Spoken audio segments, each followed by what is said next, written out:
Assalamu alaikum. Baila Iqrani Safou, j'espère que vous allez bien. Alhamdulillah, on est en train de vivre les derniers jours du Ramadan. Qu'Allah subhanahu wa ta'ala nous fortifie dans l'accomplissement de ces derniers jours, qu'il nous accorde son pardon et qu'il nous récompense à la hauteur de sa grandeur. Birahmatik arhamar rahimin. Là, je vous ai mis en fait quelques photos à chaque fois de la Mecque ou de la ville de Médine.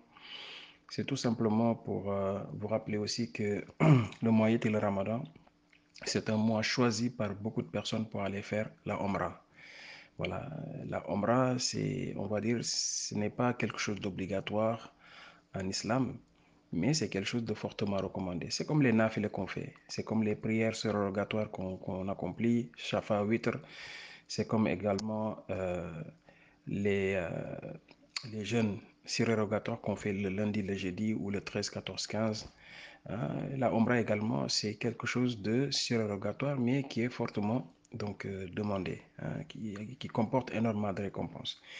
D'ailleurs, le professeur Hassan nous a informé que celui entre deux Omra, tu fais deux Omra espacés par exemple de 10 ans, Allah subhanahu wa ta'ala, il te pardonne tous les péchés.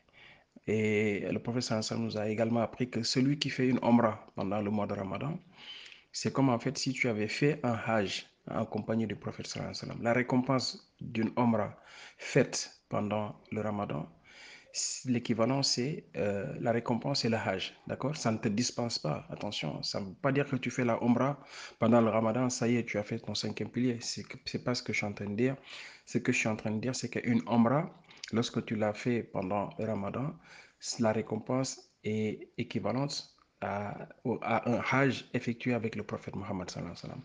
Donc c'est énormément de bienfaits, hein? Donc celui qui peut, à l'occasion, il peut aller le faire parce que tout simplement, c'est beaucoup moins cher. D'accord? La Umrah, ça coûte pas trop cher par rapport justement au Hajj. Entre 1500 et 2000, tu peux aller faire une Umrah tranquillement, entre 1500 et 2000 euros. Et dans la plupart des cas, ici, c'est quelque chose qui est largement à notre portée. Les gens, en tout cas, qui vivent en France, c'est quelque chose qui peut être largement à leur portée avec un budget pareil. Mon Camille, voilà, c'est toujours bien en fait de profiter pour aller faire la Umrah pour les gens qui le peuvent, bien évidemment. Donc la Umrah, c'est quelque chose de très simple, c'est pas compliqué. Ça ne nécessite pas en fait autant de préparation comme le Hajj avec des états de sacralisation dans l'avion, etc. Donc la Umrah, dès que tu arrives, Inch'Allah, à la Mecque, on va dire, il y a des endroits en fait où tu te mets en état de sacralisation et tu commences donc à faire la talbiya. D'accord? La talbiya, c'est une formule qu'on récite, hein. Tous les pèlerins doivent réciter ça. Tu l'apprends en amont. Donc, c'est une des invocations que chacun d'entre nous peut préparer. D'accord? La baik Allahumma la baik la sharika laka la baik, innal hamda wa ni'mata laka wal mulk la sharika la. En fait, tu es en train de dire à Allah subhanahu wa ta'ala, je suis là, hein, pour venir en fait accomplir des choses pour toi. Je ne vais absolument rien t'associer. Tu es celui qui détient le royaume, hein, etc. Donc tu es en train de magnifier la grandeur d'Allah subhanahu wa ta'ala et de te rabaisser toi en tant que, on va dire, serviteur, hein, au service de Allah subhanahu wa ta'ala.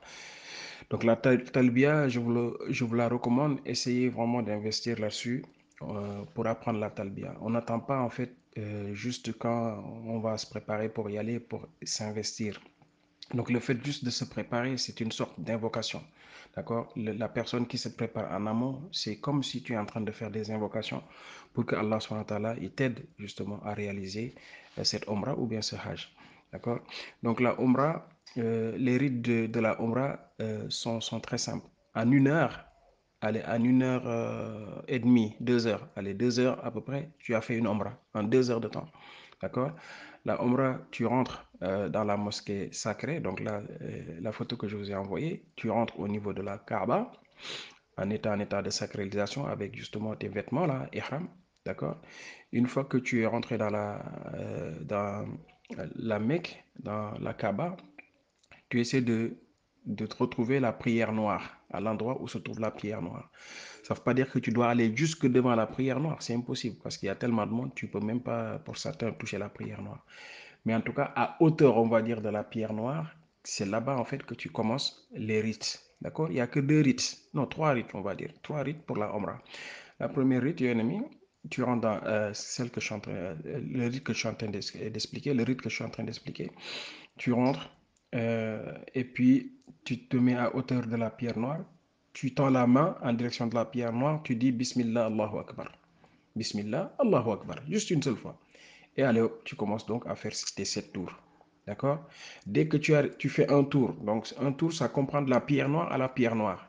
Dès que tu arrives encore à la pierre noire, tu tends la main et tu dis Bismillah, Allahu Akbar. Et tu refais un tour. Quand tu arrives encore, Bismillah, Allahu Akbar. D'accord?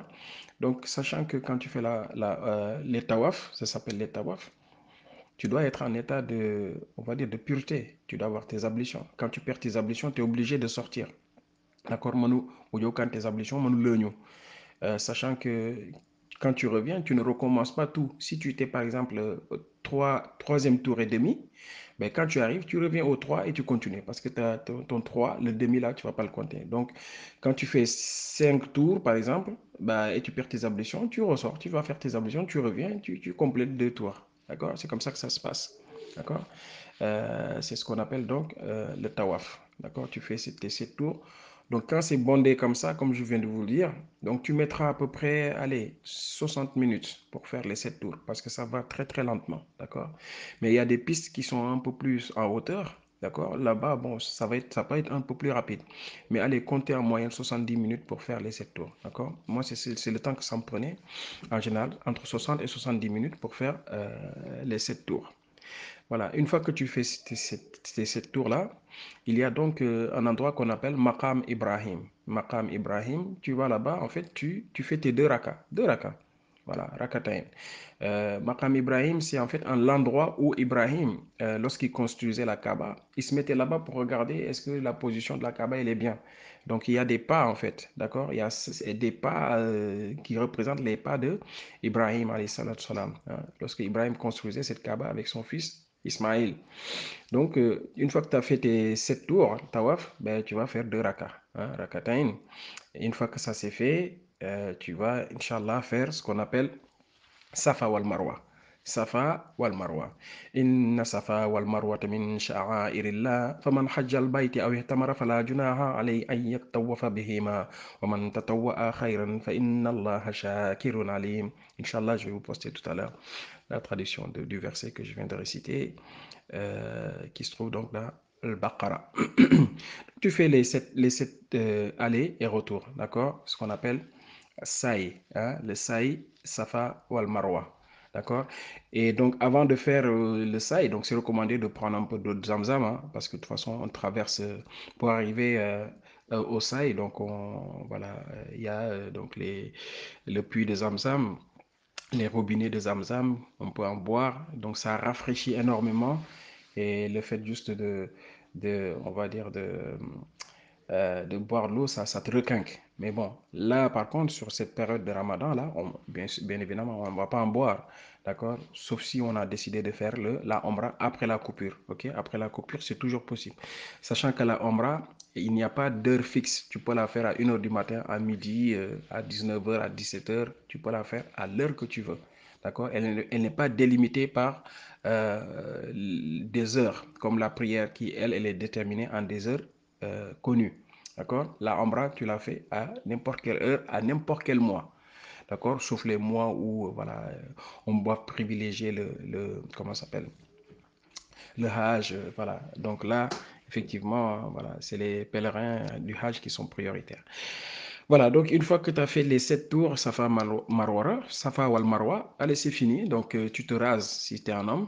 D'accord, tu te rases. Donc voilà, tu te rases et puis allez, c'est terminé quoi. Tu as fini la Omra. D'accord? Donc si tu regardes bien, comme je le disais tout à l'heure, en 2h30, 2 heures, voilà, si tu te débrouilles bien, 2h30, 3 heures maximum. Allez, tu as fini ta Omra quoi. Khair. Voilà, je vais m'arrêter là pour ne pas que l'audio soit très long. Je demande à ce qu'Allah subhanahu wa ta'ala nous facilite, justement, nous tous, de partir à la Mecque parce que c'est un endroit qu'il faut être pour chaque musulman. Donc, si on voit qu'il y a 21 millions de musulmans qui sont partis à la Mecque depuis le début du Ramadan, c'est c'est tout simplement énorme. Il n'y a aucun autre rassemblement qui fait autant dans le monde entier. Et donc ça, c'est encore une fois une preuve pour les gens qui veulent bien réfléchir. Dans Allah, tout ce qu'il fait, il y a des preuves. Donc il faut juste en fait réfléchir un peu.